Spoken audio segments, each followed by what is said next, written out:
Hello, boys and girls. This is Mrs. Wagner. We're going to finish our painting of our pumpkins and the water or the reflection of our pumpkin this week. It is week 7 of school, so our 7th video. So all the instructions will all be in the 7th module. I'm going to finish painting the pumpkin itself, the warm colors. Remember, we are doing warm and cool. I'm staying inside the lines. Try to keep your lines, your painting inside. You may add colors to each other. I just painted with orange and now I'm adding a little bit of red. I might even add a little yellow and see what that does. Not much. The red was too dark. So I'm going to start this next one with yellow. And while it's still wet, I'm going to add a little bit of red. And I'm just going to add it in sections and see how it bleeds and blends together. Do a little red on this one, add a little orange to it, and see how they work together. But I'm going to work on blending some colors this week. Anytime you're working on a project, if you're experimenting, that helps you learn a whole lot of different things about like the watercolors, how to use the brush, how to hold the brush. Anytime you learn something, that's a good thing, especially when you're doing art. I think I'm going to keep this one a little less red, a little more yellow. Getting a little squeaky. Keep adding more yellow to this. I wanted a yellow orange, but I didn't want just yellow. I need to add a little more orange to the bottom part and blend it. Okay, and maybe I will finish it out with red to kind of balance. The other side is red. I'm using a little less water. If you use less water in your watercolors, you get a more vibrant color. A little more water, you get more of a wash. That means the red will be very light, more like a pink. So my pumpkin, the warm, cool colors on my pumpkin are done. I want to now work on the background, or the warm colors background for my pumpkin. Remember, the whole top half of my paper will be warm colors because that is going to be more the sunset. The bottom part is going to be the water, like the reflection of what your pumpkin looks like in a pond or a lake or a creek, whatever you want to think. But I want to have different colors as I'm adding and kind of getting them mixed together by painting them real close together and overlapping while they're still wet, so they kind of blend naturally. Get a little more yellow over here. And I think when I was painting last week, the color was a little bit, like it dried, a little bit dull. So I'm going to add a little more color so this side is as vibrant as this other side. Must have used a lot more water last week because I'm not seeing quite as much color on the other side as I am this side. Maybe I have another tray of paints that have just a little more paint in them. You never know. And I think I want to add a little more orange down here, just to give it some pop of color. All right, my top half is finished. So my warm colors are done. I'm going to finish my cool colors. Remember, I was doing mostly blues and purples in the reflection of the pumpkin. I'm going to continue that idea. See, I'm adding a little too much water. I want more color, so I'm going to have to just keep dipping into the paint, not adding water to my brush while I paint. I must have enough water on my brush.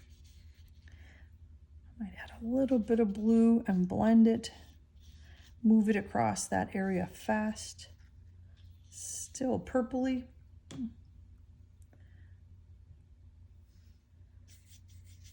little more blue.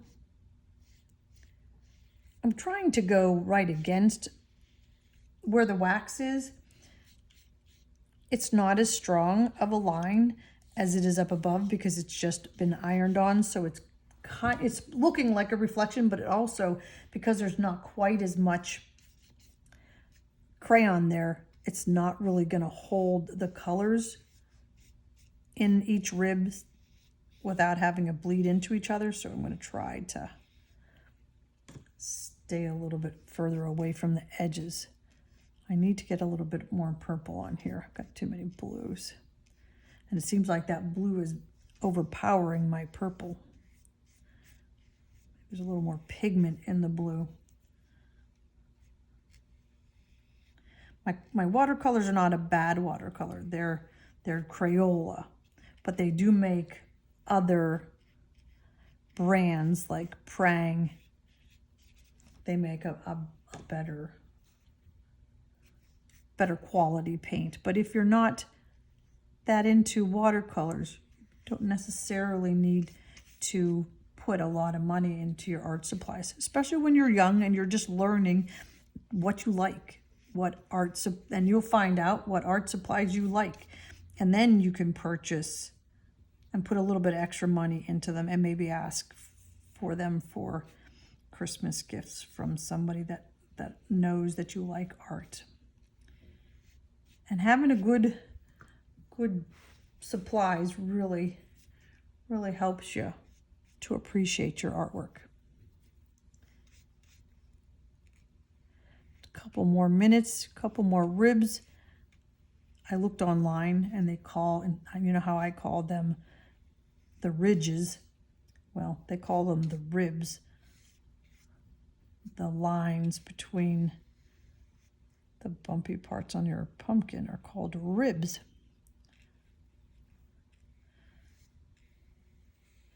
One more section I'm going to do just blue, make it light, lots of water.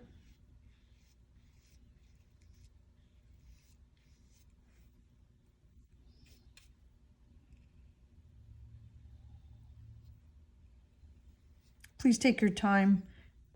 Watch how much, oops, I'm bumping the camera. Watch how much paint you put on your brush and how much water. The water is really an important part. Make sure it's not too much water, otherwise it really kind of soaks up too much in the paper. This is not watercolor paper, so. And in the background, I put black, and when it was still wet, I added a little bit of blue so that they would blend together.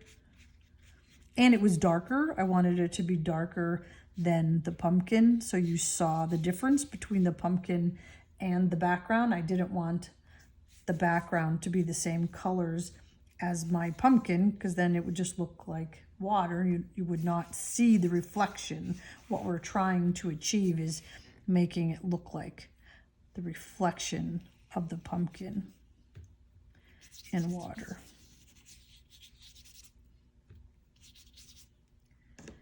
Yikes, you can really tell when you start adding a lot of water to this paper that it is definitely not quality watercolor paper, but that stuff's quite pricey.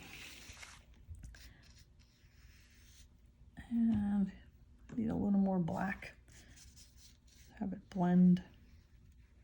Don't want it to look like one half is different than the other. That's what's hard with painting and stopping halfway, trying to get both sides to look the same. So I'm going to need to add a little more color on this side because it looks like I have more blue on the other side. So I better fix it.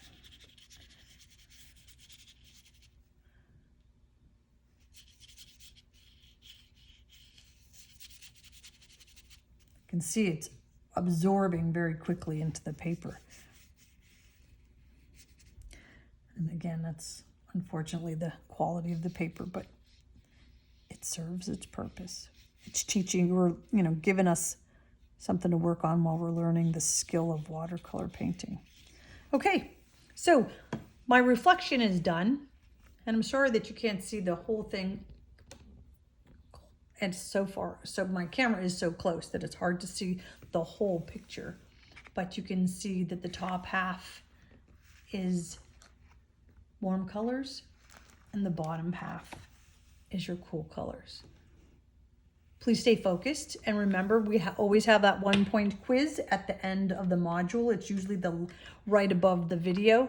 You have to take that to make sure that the district knows that you're working. I also need a photograph. Please send me a photograph of your finished artwork in either, probably my school email would be better than the one that you can contact me with in Canvas. So my school email is the best one. Thank you so much and enjoy.